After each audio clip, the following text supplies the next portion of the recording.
अस्सलामुअलैकुम, आप देख रहे हैं फ्लाई न्यूज। खबर शामिल करते हैं खादिम हुसैन पाहवर की। सांगड़ के डाकुओं का तहवार शुरू हो गया, पुलिस रवायती तौर पर खामोश। तफसीलात के मुताबिक सांगड़ पाखोड़ू रोड सेम नाले के करीब लगारी पेट्रोल पंप से 3 मुसल्लह अफराद असलहे के जोर पर 15,50,000 रुपए और मोबाइल फोन छीन कर फरार हो गए।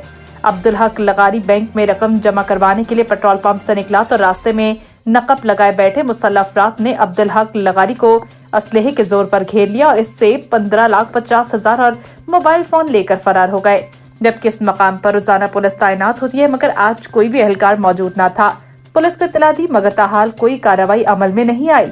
दूसरी जानिब मुंड जुमड़ाओ जाम साहब रोड पर मुसाफिर कैरी गाड़ी और मोटरसाइकिल में जोरदार टक्कर हो गई, जिसके नतीजे में शाहिदीन के मुताबिक 7 अफराद जख्मी हो गए हैं, जिनमें से 2 अफराद की हालत नाजुक है, जिन्हें नवाबशाह अस्पताल मुंतकिल कर दिया गया है।